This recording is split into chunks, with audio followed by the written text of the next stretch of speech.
Hola, espero te encuentres muy bien. Hoy te presento el hermoso, pero aterrador sonido que genera un agujero negro. Las innovaciones tecnológicas nos siguen permitiendo conocer más de esa vasta inmensidad de materia, llamado universo, pues ahora la NASA compartió el sonido que genera un agujero negro. Se trata de una nueva sonificación con un remix del agujero negro que se encuentra en el centro del cúmulo de galaxias de Perseo, el cual, la NASA lleva investigando desde 2003, cuando descubrieron las ondas de presión que enviaba. Las ondas sonoras previamente identificadas por los astrónomos, fueron extraídas y audibles por primera vez en esta sonificación. Las ondas de sonido se extrajeron en direcciones radiales, es decir, hacia afuera del centro y se resintetizaron en el rango del oído humano al aumentarse 57 y 58 octavas por encima de su tono real.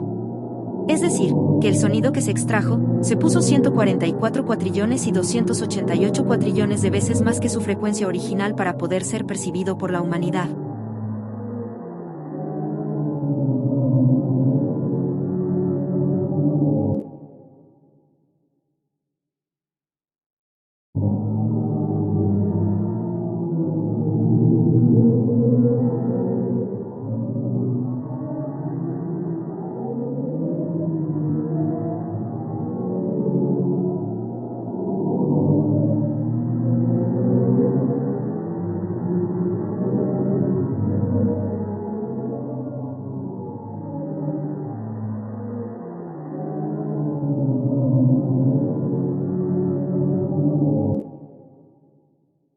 Si te gustó, por favor considera suscribirte, con eso nos ayudarás a continuar haciendo más videos así.